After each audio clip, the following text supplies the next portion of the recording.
1950s, we as black people, I say we as color, could not go to the fair but one day.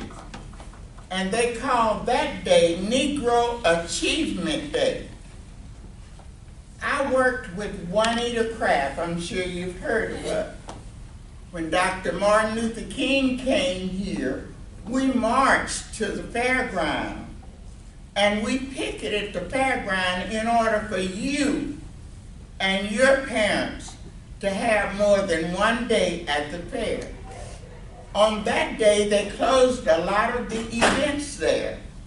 We, as people of color, could not go into some of the events because they closed them, they didn't allow us to go.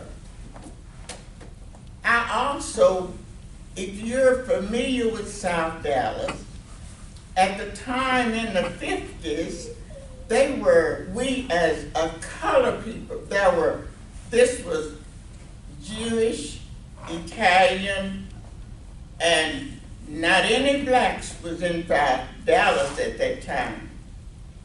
And when the blacks started moving in, matter of fact, Ms. Walker is working with the Forest Forward. Well, that divided the area. So that time when the blacks moved in, they were bombing. They were bombing the areas over there. The house that I live in today, we had to take our pictures off of the wall. Now, they weren't bombs to kill anyone. They were bombs to scare the blacks out of this area.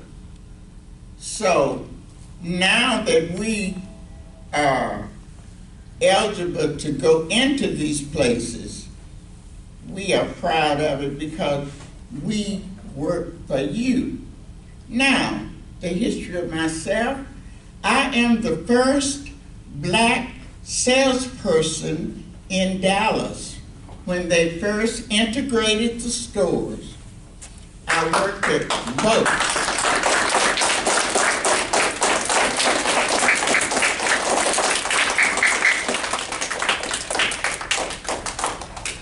Before they integrated the stores, if we went in small stores like Kenny's, that you probably don't know about, but a smaller store, now I'm not speaking of Macy's and the Dillard's and those stores, these were smaller stores, very inexpensive.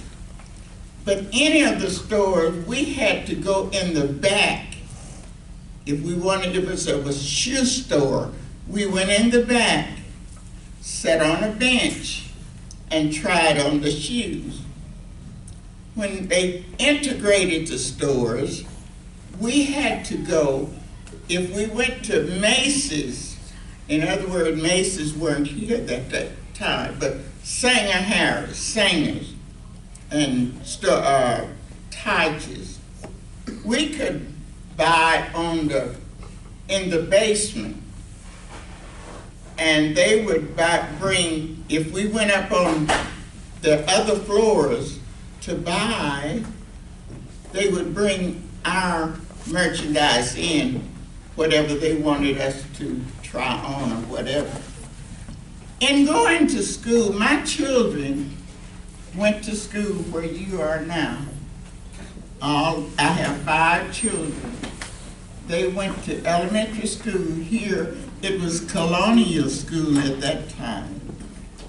And we didn't have the privileges that you have here now.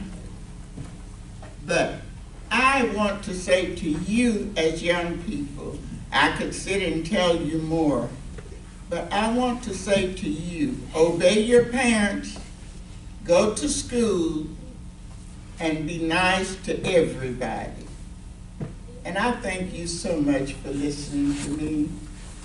And in a way that I can help you through Ms. Walker, she comes very often, or through your teachers here, I'm willing to come and talk to you at any time, okay? God bless you.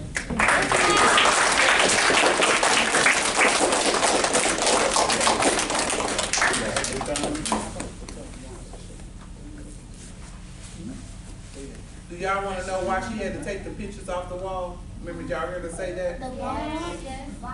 Why would they have to take them off? Somebody said it up here. The bombs? The bombs. Yeah. Right, right, They would make their things fall off. yeah. Okay. Hello, and thank you for the warm welcome we received today from you all. My name is Shirley Rhodes, and Ms. Bashir has really told you the whole history of the South South Dallas, so it's really nothing for me to say that. She's talked about the South Dallas area. I'm gonna try to give you a little brief history of Dallas. In the northern part of north of downtown Dallas is called Thomas and Hall Street, and I know you probably haven't heard of it. Thomas and Hall Street used to be known as Free Man Town. Nothing but blacks was there. They had, have you heard of Henderson Chicken? Yeah. Henderson Chicken was on Thomas. We had the first black cab, state cab that was in Dallas. We had Hill Street Hotel. We had the famous State Theater that to me should have been historic because that was the first black theater in Dallas. But anyway, I want to tell you that they also had their own police. They policed themselves back in the day. But now, this new generation has come in and things have changed. A lot of the homeowners have gone on and new land people have taken over. Now it's mostly apartments in the area. And also, I don't know if you know, the Trinity River separates Oak Cliff from Dallas. Oak Cliff used to be Oak Cliff, Texas. It used to be a city in itself. But because of the commerce, they integrated it back with Dallas. Now, to tell you about me, I grew up in South Dallas. I went to school here in South Dallas. In fact, I went to a lot of schools that doesn't exist. Where Irma Ringale is, it used to be T.C. House. I went to Dunbar, Phyllis Wheatley. All of these people was named after black historical people that a lot of you don't know. Have anybody heard of Paul Laurence Dunbar? Anybody know? Do you know who he is? He was Paul Laurence Dunbar. Oh, yes. He was a poet. And in his day, the language back then was quite different from what we speak today. I'm just gonna give you one line. One of his poems was Little Brown Baby. It was Little Brown Baby with sparkling eyes. Come to your pappy and sit on his knee. What you been doing, child, all the live long day? You as sticky as can be. Bees gonna get you. That's all I'm gonna say. So I have a question. So that's what that's what Dunbar Elementary School. That's the name of the. That's where Dunbar was named after him. So yeah, so Dunbar Elementary, y'all. That's who that school was named after. Okay, yes, sir. I'm 80 years old.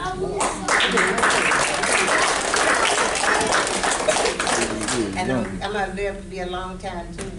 I'm gonna catch up with some of these other people. Have you heard of Phyllis Wheatley? We used to have a school called Phyllis Wheatley Elementary School. It has closed down. She was also a poet, but I'm not gonna quote from her anyway. I'm not gonna speak on anything else because I done talked enough. Any questions? And Ms. Shirley, she talked about the Thomas and Hall Street neighborhood. Have you guys ever been to Target in North Dallas? Target at City Place? Yes. Do any of y'all live in those, some people might live in those apartments over there. That's the neighborhood that she was talking about, that she said the blacks had all their own businesses. They had their shoe stores, they had their barber and beauty salons, they had their grocery stores, their own cleaners, they had their own everything. They didn't have to go to other stores because for the most part, like they said earlier, the white people didn't want them coming in their stores. They had Madam Walker, Madam C.J. Madam C.J. Walker School there. I graduated from that. Yeah, she graduated. There was a lady named Madam C.J. Walker. She started her own beauty school. Miss Brashure went to that school, and she was a hairstylist for a long time here in Dallas. And so that, I just wanted to tell you, that's the neighborhood. If you go down 75 and get off right there on Lemon where Target is, that's the neighborhood that used to be the black community. They also have a little cemetery right there. If you've seen that little cemetery, they put that cemetery there to remember the black cemetery and the black graves that used to be there. It's also within a movie. Yes. Yes, ma'am. How do you, there's a, black light usually up outside, and it has medicines and markers there. Okay. Yeah. Yes, ma'am. I just want to add to that, the cemetery she's talking about is right there by the Walmart. It's the Freeman Cemetery. How many years have you been there for? I didn't hear you. How many years? How long has you? 35 years.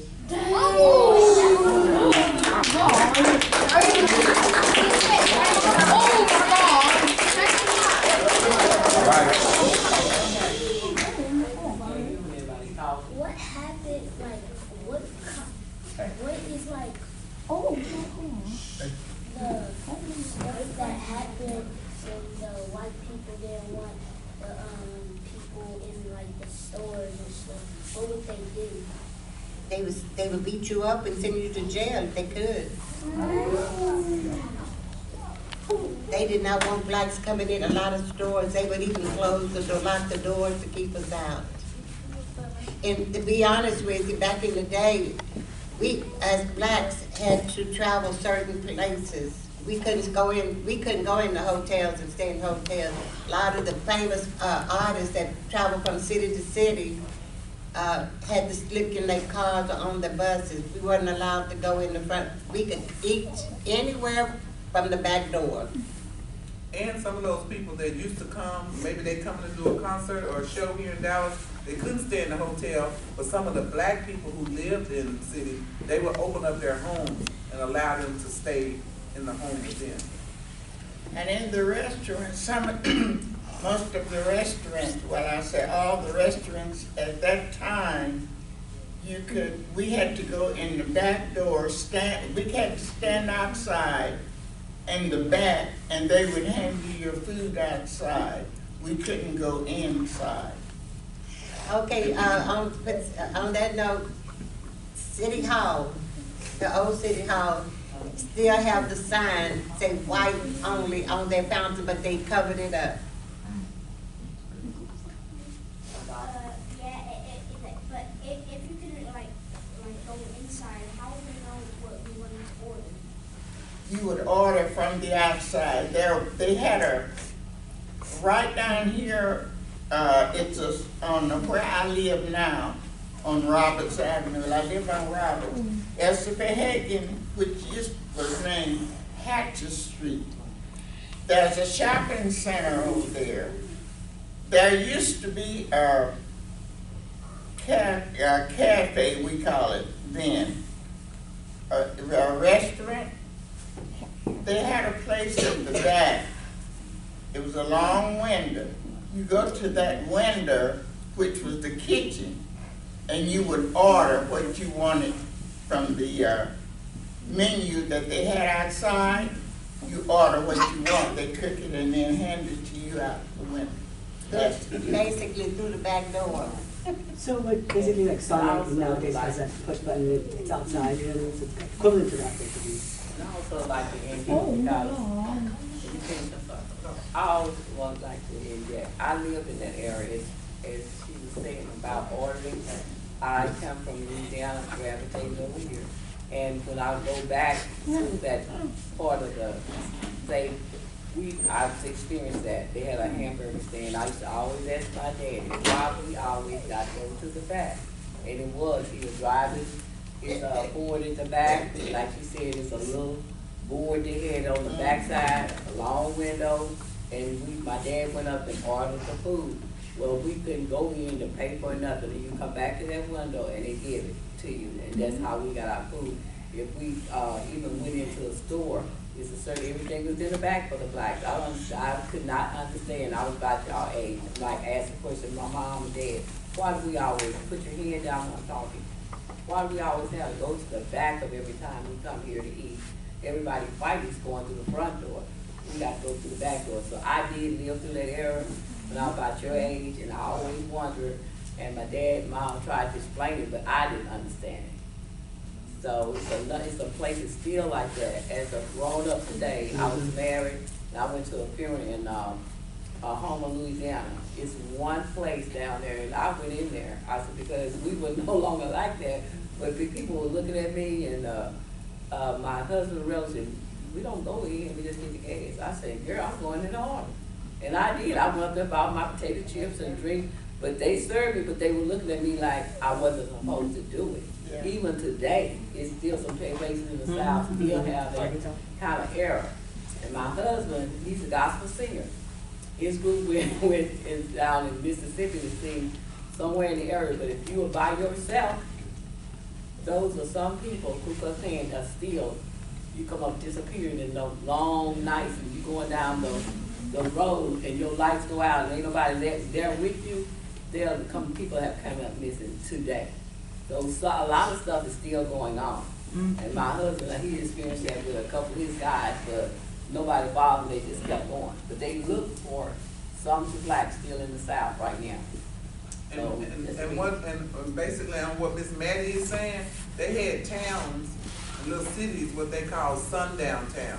And that meant they better not catch any black people in that town once the sun is down. That's what she's talking about. So are you saying like where the cemetery was, that was all like where there was all the black businesses and shops? The free black, it's really free black slaves. What she's saying, what that cemetery was, that where most black people live. That area also, across Central Expressway, everybody know what Central Expressway, 75, yeah. yes, 75. By Target. They used to be a little shanty town, and it was called Central Track, and that's why Central Expressway got its name, from Central Track. Black folks used to have what they call little shotgun houses, and they was all together, and it was like a little community. That's where the black folks stayed, but then they had their little, I don't want to say club. They had their little clubs and their little stores, and they had their own little business there, but they were called shotgun houses because you could stand in the front and look straight out the back door. Just like you see a shotgun is just straight, the houses were just straight. But just want to clarify, not all cemeteries. It's just that one particular cemetery over by Walmart and Target. Not all cemeteries is where black people live. It's St. Thomas area. It's a big statue there. Just that area over there by Target and that Walmart, they call it City Place. That's a cemetery right there, and that's where it used to be a black community. we're gonna try to back up on the more side. Back, wait a minute. Somebody's on. Wait, should we call on?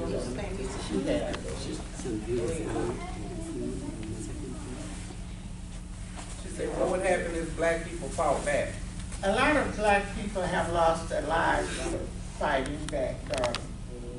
A lot of people lost their lives. They would hang them from trees, yes, for trying to fight back.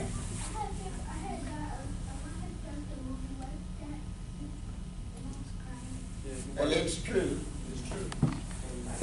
I was gonna say, once y'all were segregated and like now you're in the store with whites, and what was that like as far as like, you know, even in modern time where it's like the understanding that you better move out the way? When they first integrated the stores, we would walk, and I say we because there were no exceptions. We would walk in the stores and they would ignore it, as if though you are a salesperson. And I walk into the store, they know I'm either wanting to look or buy. Most times when we go in there, we're wanting to buy. but they would not approach us. Let me tell you the story of myself. When I, being the first black salesperson, when I first, when they integrated the stores and put me on the floor to sell, I was in ready to wear. And in order to know your size, we went by tickets, the ticket that hang on the clothing. So I had several, but there was one lady came in that became one of my best clients. It was my time to approach. And when she walked in, she said, I walked up to her, I said, may I help you, please? These are the words that she said to me, young people. She said, I don't want no N. Do you know what N means? Yeah. Okay. You don't know? At that time, that word was a bad word, and it's a bad taste to us as black people today. She said, I don't want no nigger waiting on me. I stepped back. Being reared by grandparents, my grandmother and grandfather taught me these words. When I stepped back, I said, I'm glad, and I said it in a loud voice where she could hear me. I said, I'm glad my grandparents raised me and taught me that everybody can be nasty, but everybody can't be nice. So you remember that in growing up. If someone's nasty to you, you be nice to them. And as I was answering your question, when we walked into the store, they didn't want to wait on us. But after we pick up merchandise, and as if though we're going to buy it, and probably did, then that's when they come up and approach you because they wanted to sell. I want to say one other thing. I want to say one other thing. When blacks would go into the store, and this has been in recent years also, certain stores had salespeople, you go down one aisle, they are at the end of the other aisle watching you to make sure you don't pick up something and steal it. They felt like any time a black person was in the store, our job was to go in to steal. But they didn't realize while they're watching us, their own people was doing the stealing. And we was kind of, we was like the decoy. They was getting robbed by their own people while they watch us. We're there to buy. We wasn't there to steal. We was there to actually make a purchase. But and I have seen this in recent years, being watched as I go down one aisle looking, because sometimes I have to decide, I want this, but do I need this? Do I want to spend my money? And I'm just standing in one place. They might be thinking I'm trying to, and I see them at the other end. I just walk out the store. I say, I don't need it that bad, that I have to be watched. And there are still certain stores in different areas that still have people watching you as you go in, so you have to be careful. I don't know whether our faculty remember, I don't know whether you know it or not, pardon me, but there's a store, there's a restaurant. You probably, if you, I haven't seen, is there, I don't know whether there's still one in Dallas or not, but the name of the restaurant was Piccadilly. Y'all heard about Piccadilly? It used to be right next door to Neiman downtown. When they were integrating the stores, when they were integrating Dallas at that time, the owner of the store said, before I let an in person eat in my restaurant, I'll close it. That's why that store is not there today. He closed it because they had passed integration and he had to let us in. So he closed it. Tell you about myself. My children know how I feel about it. being an activist myself back in the day, I'm still that way. And I was in New York visiting my children. And my daughter know how I feel about that. So we were in the shopping center shopping. And she says, Mother, do you want to eat? I said, yeah, we can eat something. And we were right there in front of Piccadilly. So we started in the restaurant, and I looked down and I saw the Piccadilly. I said, no, I don't eat here. So she started laughing. She said, well, we weren't going to eat here anyway. But right today, I don't go associate with nobody that don't appreciate my company. I don't go places that I'm not welcome. And I say to you, grow up and do the same. Be independent. And if you will get you a good education, then you can be independent.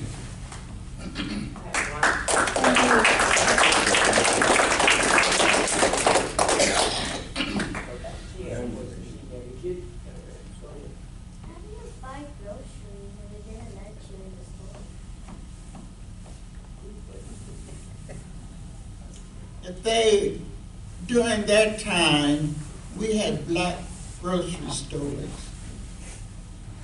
They weren't large stores like Kroger and like that, but we had community grocery stores.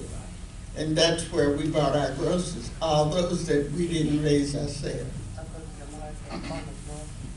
I go to Farmer's Market there downtown. They had outdoors under the tents at that time. And that's where we would go and buy groceries. But a lot of people did grow their own food. They had their own gardens. There's no issue with That's you. gonna be the last question over there.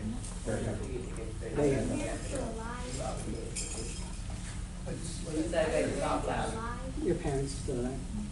Well, your parents still alive. No, my parents are not alive, darling.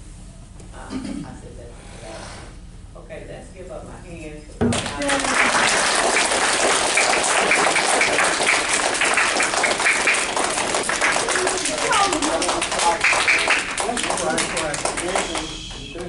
I need everybody to stand. We're gonna take a brief